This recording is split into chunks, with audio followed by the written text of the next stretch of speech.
And welcome back to the next episode of Talk Smack with Mac. I got my dog Acquarey hopping on the pod, man. Any fans of All American, this is for you. Are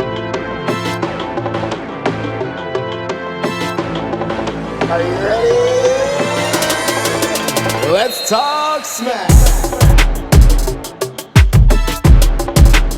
You know, Uncle Jay, one of the writers for All American, on a few weeks ago. And sir, my guy. So I was like, man, let's run it back and get another guy. So Q, man, I appreciate you getting on the pod. How you doing, bro? Pretty good, man. It's a blessing to be here, bro. Yeah, man, I appreciate it. You know, everybody likes to get on Talk Smack with Mac and talk a little shit. So feel comfortable. You can cuss. You can cool. Man, we talk a whole bunch of good shit. But, you know, you're on All American. Tell me a little bit about that. How's your experience on the show? Man, it's been a blessing, bro. I can't even joke. Like, pretty much slipped and fell into this business. You know, started off a football player. I got an email from my coach my last season. You know, they wanted football players, real football players. I just went to a little tryout, got booked, and, you know, the rest is history. Been working with them ever since. So it's been a great experience. Got to meet a lot of good people, you know, making connections, have a lot of, you know, good friends in that business now. So, like I said, man, it's just a big blessing. So that All American is your first show that you've been a part of? First industry thing, like I said, TV. I didn't have any plans on being an actor, none of that. It just came from football, really. How that happens, you know what I'm saying? I feel like a lot of people accidentally fall into what they love and what they're passionate about and what they end up doing. Yeah. It's interesting. Like with this podcast, I had no idea I was going to be a podcaster. And right.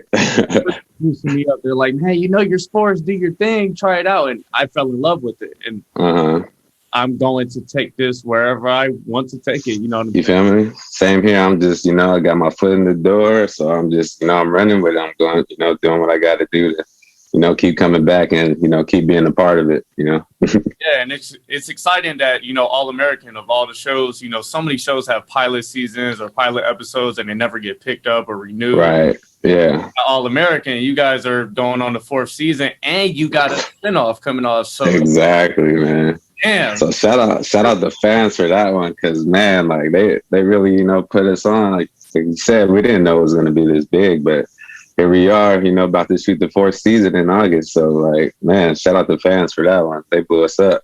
When you got the power of the fans, shit, the sky's the limit.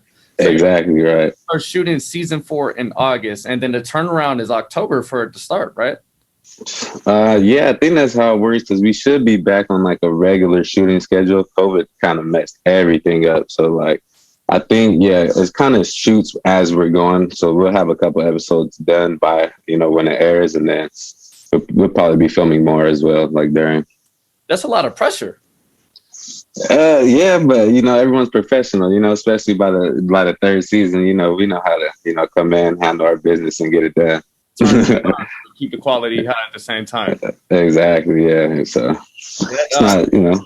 That's one thing that I love about the movie industry is the teamwork that's involved. You know, a lot of people on the outside that like movies, you see the stars and you appreciate the stars and shit like that. But exactly. what you don't see is, you know, the audio crew, the film crew, you know, the writers, the producers, you know, everybody that makes this big, you know, big picture come together. It's a lot of teamwork that's involved.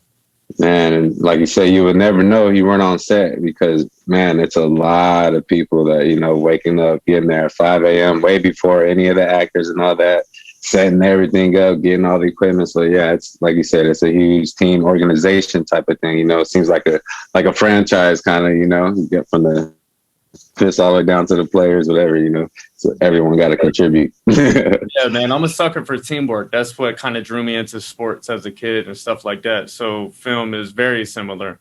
So exactly. It's interesting. But you said COVID was tough on you guys, you know, filming the last year.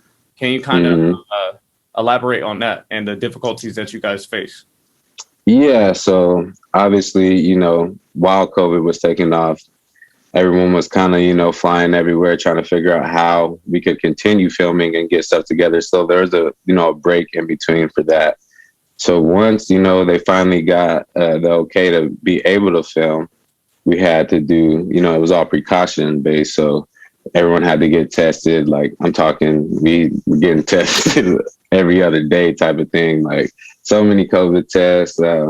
And we actually did a bubble. We did 2 bubbles actually. So with the bubble we did, they put us up in a hotel and stuff for 2 weeks. You know, we did all the rehearsals 1 week and we shot the whole next week. So that's kind of how we had to adjust because, you know, we had to keep everyone together. You know, couldn't have anyone getting COVID and spreading it. So, you know, they had the bubble and it was just, you know, time away from the family, you know, sacrifices, stuff like that, you know. I ended up losing one of my jobs because of it, you know, like I was gone for a week and like I told them about it, but I guess in the end they decided they weren't, you know, pretty happy with it. So, you know, just, you know, sacrifices you had to make to just be a part of it. But, you know, we all did and we all got through it. So like I said, it's like I said, just the mentality you got to have going into it. Yeah, mentality is a big thing. You mentioned the sacrifices that you guys make. Being in that hotel for 2 weeks, you know, you're in isolation. I guess sets, you know, were stuck to one location or 2 locations. How does all of that play into like the chemistry that you guys have on film and how that impacts, like, I guess mentally, how good a quality you put out versus if you guys were free and doing what you want, stuff like that? Okay, yeah. So the impact was big with the players. We really bonded over that. I would definitely say, you know, being put in a hotel together for a week or 2 weeks. Yeah, we definitely, you know, because a lot of us are football players, you know, real football players. So we didn't really have an issue bonding and becoming, you know, talking, and you know, we really got to know each other in those time periods. So it definitely helped a lot with the on-screen chemistry. And even just like, you know, the actors were there too. We didn't hang out with the actors all the time, but, you know, we were seeing them constantly too. So they also helped with them, you know, being more comfortable around us and stuff too. So like, it was, I think it did really well for our chemistry as far as like on camera. And then what was the other question? I'm sorry. You pretty much summed it up. I just wanted to know like the impact. I know some people, like, for instance, you take LeBron James, he was talking about being in the bubble in Orlando and how they absolutely hated it. It was some of the worst times. Oh, yeah. Back. So I'm sure that had negative mental impacts. You know, same shit 2 weeks. Yeah. So that sucks. But if you are bonding with your guys and you have that cool relationship with them, it could be a good time. Yeah, that's the thing. Like, that's what really helped. That's just, you know, my experience. As far as I know, you know, everyone pretty much had the same experience, but I'm sure some people probably hated it too. You know, like just being holed up there probably didn't really. But, you know, as far as me, like I said, I take it more like, you know, going off the training camp type of thing, you know, you know, getting paid to, you know, like just got to lock it in. And how much about? Yeah, like, you know, we're getting fed, we're getting the house, you know, I don't have to spend any money. Like, yeah. Complaining. Yeah, I'm not complaining. I want to ask you, you said you are a football player. Yeah. Are all the actors on the show good at football, or, you know, does the make them, you know, juice them up a bit? So you mean the actual actors or the background or the actual actors that are looking good, catching, tackling, all that? So I mean, obviously they have doubles, you know, so they don't do all the stuff because obviously they're not football players, they're actors, you know. I'm sure some sports, but yeah, they're not all football players, you know, a lot of athletes like that. I will say though, like especially Daniel, like he's came a long way. He actually, you know, you can tell they've been working on their craft and, you know, in the gym and stuff like that. And you could see that they are actually committed to, you know, becoming a better, you know, like athlete and stuff. So it was good to see that they were progressing in that, like, you know, as far as route running, drill, stuff like that. They're able to do that stuff now. Whereas when they first came, yeah, it was like, they were like, we're going to have to use you guys a lot type of stuff. To get cast, like, say you said Daniel, to get cast in that role and not really have that football background, I'm sure that's weird. They must have really fell in love with the dude's acting. That's what I'm saying. It's like, you know, that they love the acting, but then they're like, okay, shit, now if we got to get, you know, the skills there, you can, because obviously they don't look the same, you know, running the routes and all that stuff as we would, you know. And just, you know, as far as lining up, stuff like that. So that's where, you know, a lot of the bonding and stuff comes in because we had to help them, shift over thinking football, like, how to run routes, how to line up, stuff like that. So you're able to, talk like that and get build a relationship over things like that. Yeah. Yeah, that's pretty cool. When you guys are on film or on set recording, football game or practice, how long does it take? Do you guys actually run a whole practice or run a whole game and then take snips from what you got? So usually we would have rehearsals like a week or so before, and they would give us a string of plays, probably be like 6, 7 plays, 8 plays, whatever it was. And we would just practice the plays ahead of time. So that way, when it came time to film, it didn't take as long. But the timing, as far as like as long as it takes, always depends on just what the director has in mind as far as angles, how many times he wants to see this. And, that's usually has as the timing takes, because we're always pretty professional. Like, we come in, we do the play, and it's, we just doing the same play like 10, 20 times sometimes, just because we're getting it from different angles. So, like I said, it all depends on the day, how, what the director's feeling. Execution comes into plays a big part too. Like if you guys run the play perfectly, everybody's blocking good, quarterback makes a great throw, and then the receiver drops it, that fucks everything up. Yeah, exactly. Yeah. So, but, sometimes they could cheat that too. Like, I know on some of the special catches, you can just throw them the pass real quick, you have to do it all over again. Because that's the thing is, it's a lot of cutting, so they could fix anything. Honestly, like we could do everything once, and they can make it whatever they want. Those guys that work the computer and editing back there, they're awesome at what they do. I say, as I'm learning how to edit, I've done about 150, 160 videos, stuff like that. So I'm getting better. I'm not gonna say I'm good or anything like that, but I'm competent in what I do. So yeah, man, editing process can make anybody look like a star. Yeah, let's say same here. I just started, editing videos and stuff like that as well. And I'm learning the same thing. That's why I really give props to those guys that do it, making a living out of it. Like, man, they're really good. A lot of shit that goes into it with transitions and effects. Yeah.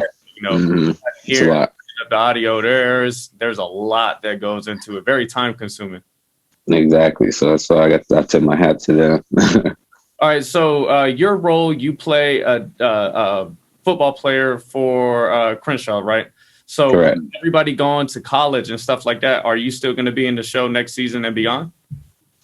I mean, so the company I work for is booked for them. I don't know how they're going to use us, what their plans are for us. I don't, so I'm just hoping to pray and I can be a part of as many episodes as I can. And, I'm just keeping an ear to, my phone basically. Yeah. That's interesting when it rolls and then, the timeline progresses. Yeah. So like I said, I don't know what they have planned in the script. I haven't heard much. Like I said, season 4. All I know is that there's a season 4 and we should be a part of it. And that's pretty much it. Yeah. So other than All-American, are there any other roles or gigs that you're pursuing at the time?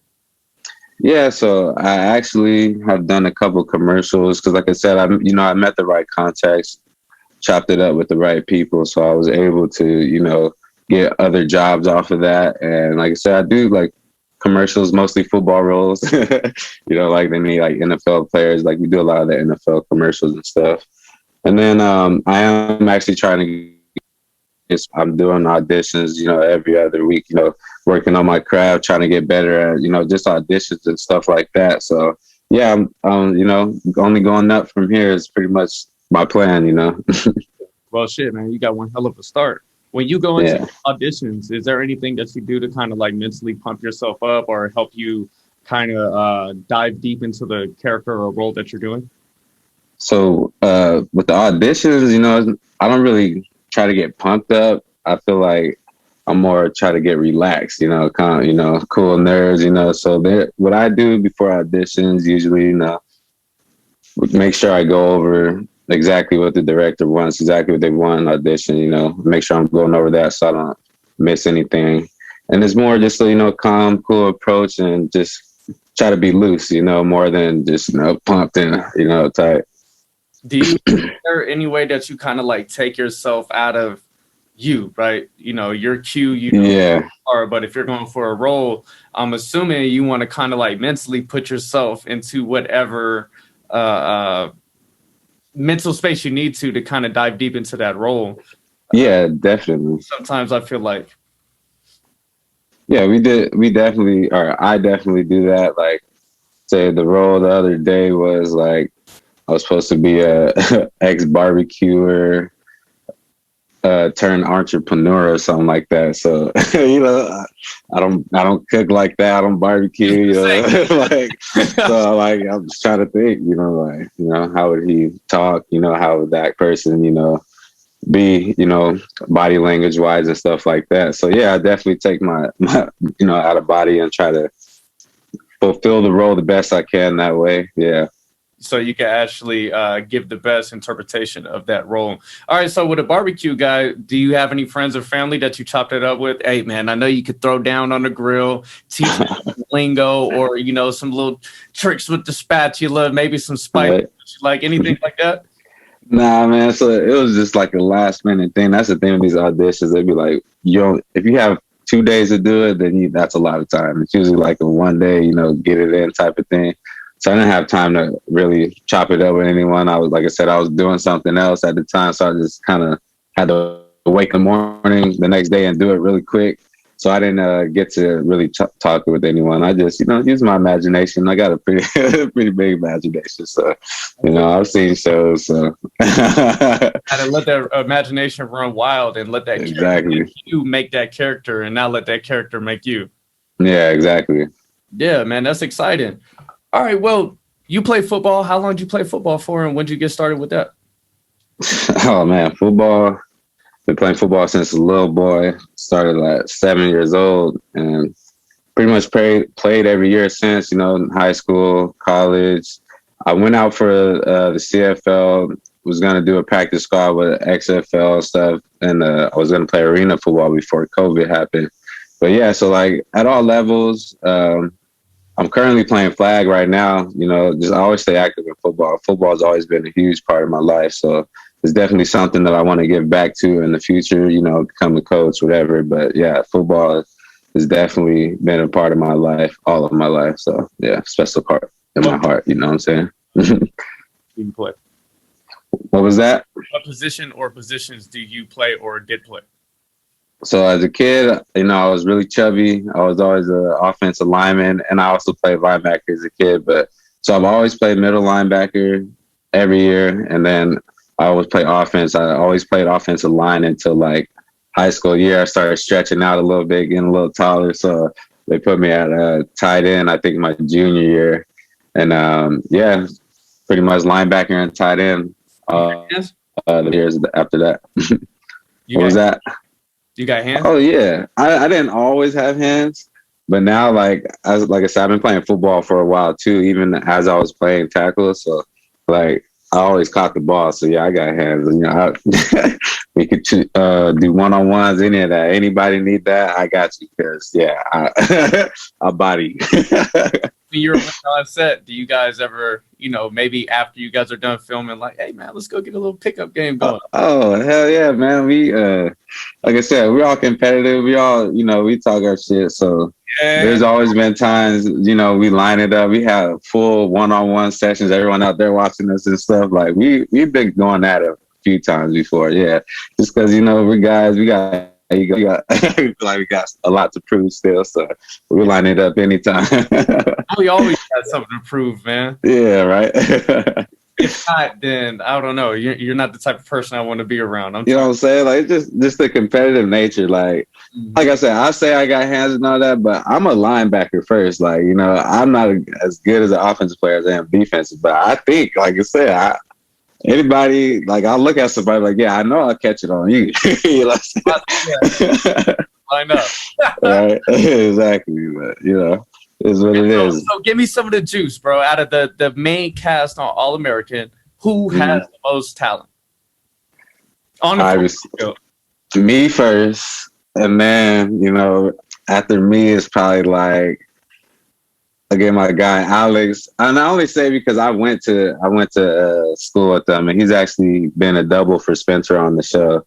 He went to RCC with me. His name is Alex Marenka. He's pretty cold. Wide receiver, athleticism, crazy jump, all that. So yeah, I'm making Spencer look good through the show. He's making Spencer look great. You feel like, man, he's a good football player.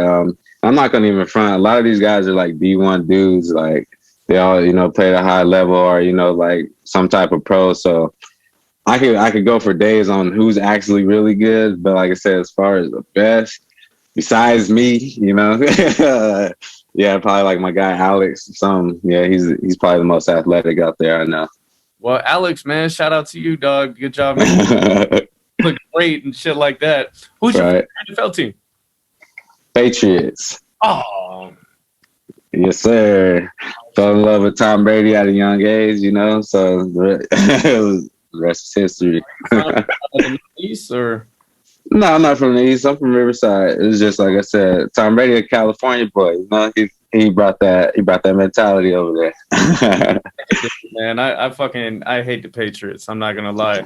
But hey, you love them or hate them. I'm a Bears fan. So now, after hating Tom Brady for 20 years, I'm like, all right, what's up, dog? You just gave us a ring.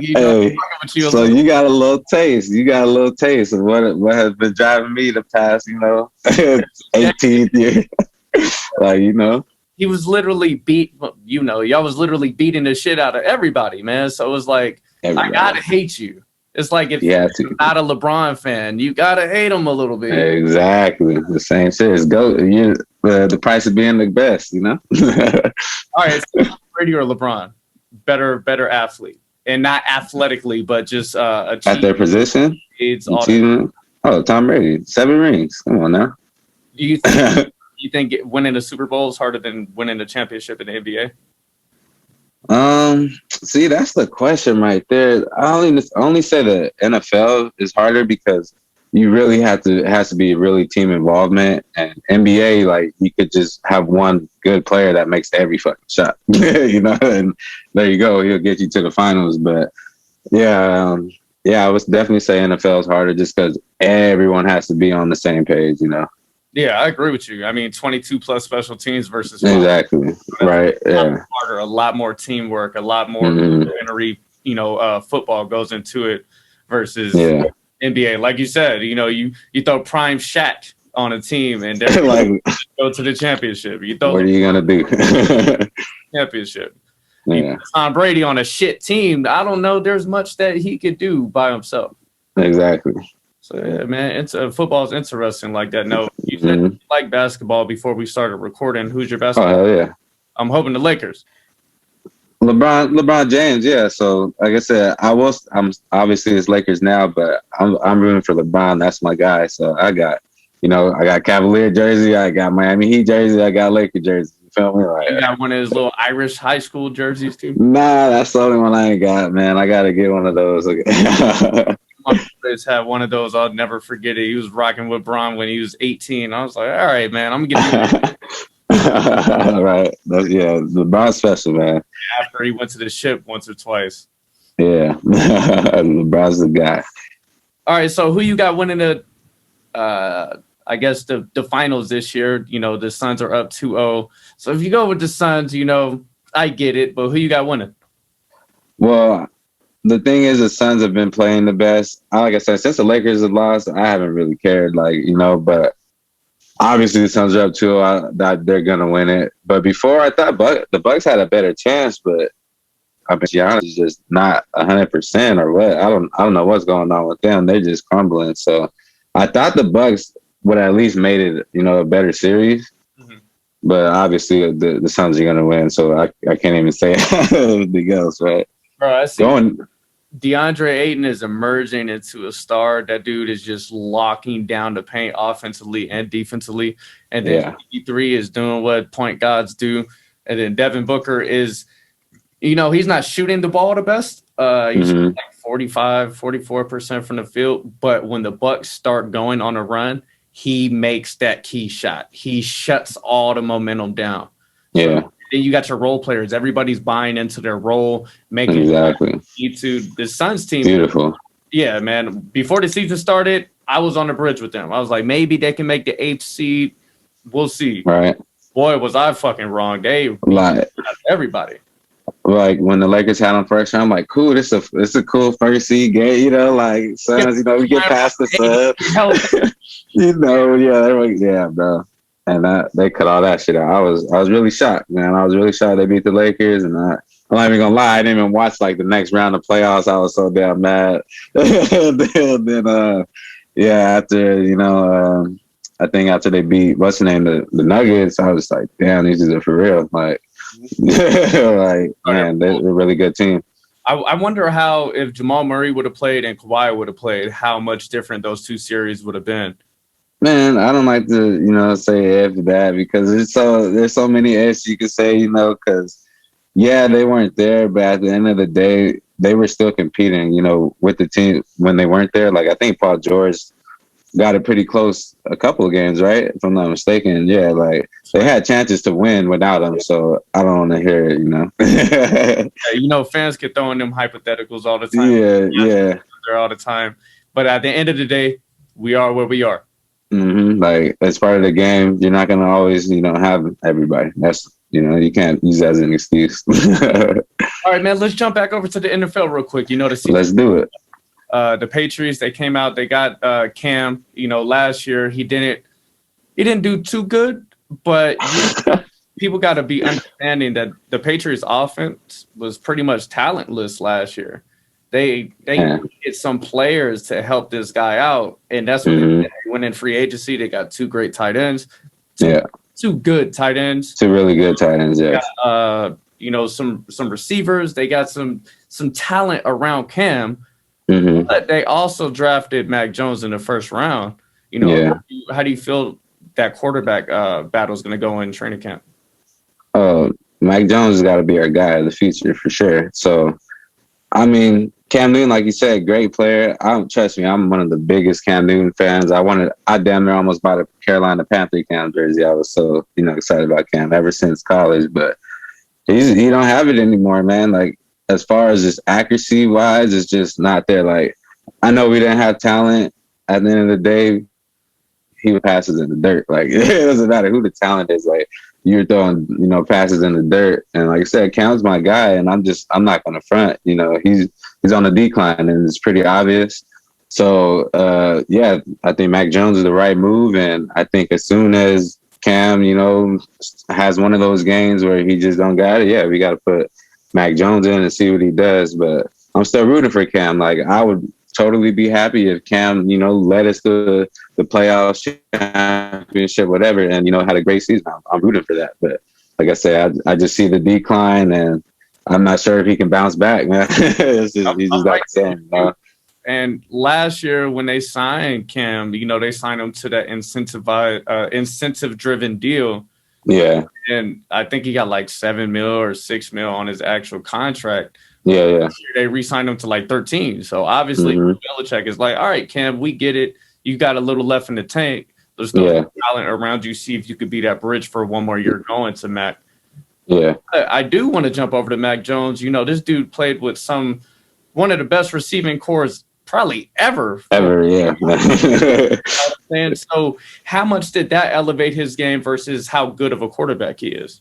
See, that's the thing, and that's only what time will tell, you know, because you can sit here all day with, you know, quarterbacks that had good receivers and were good in the NFL or weren't good in the NFL. You know, it all just depends on how they transition, you know, what they take over. And obviously where you play at helps a lot. Like, I don't know too much about Mac Jones said what he did last year. I know he was there the year before, but they also had guys like Tua, Jalen Hurts, and all them. So that's when I was really paying attention to, you know, Alabama. So Mac Jones, like, I'm going to say I don't know. He's a question mark, but just from what he showed last year, I think he can get it done in the NFL for sure, you know. So, like I said, time will tell with him.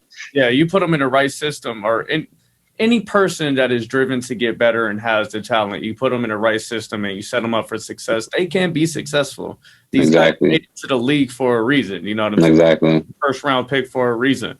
You give him Bill Belichick, who is one of the greatest football minds ever, and you see what you could do with them. Especially Josh McDaniels, too, one of the best offensive coordinators in the league. Like, he's got nothing but opportunity around him, you know. It's going to be interesting. So going into next season, the Patriots weren't that good last year. Thank goodness. I like to see them suffer. How do you feel like they're going to do next year? First off, we were pretty good last year. Look, we lost a lot of close games, bro. We lost a lot of close games that were just, because we don't have the playmakers. So, but this year, like I said, we filled a lot of holes. Most of it was on defense. Like, a lot of people want to talk about our offense. Our defense was missing basically our whole front seven. All our DBs, which is why, people couldn't pass on us.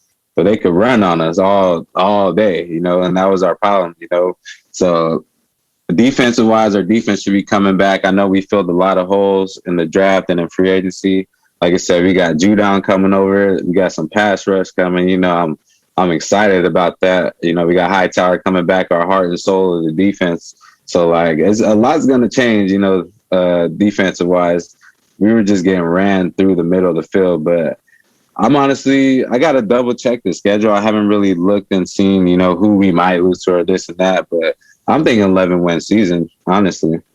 Bold statement, Q with the ball. I'm thinking 11. Hey, look, we got the coach, we got the players. You feel me? Like, we're gonna win 11 games just off our coaching schemes. You feel me? That's what I feel like. The rest are just gonna come down to how disciplined our defense ends up being and how disciplined our new players, are.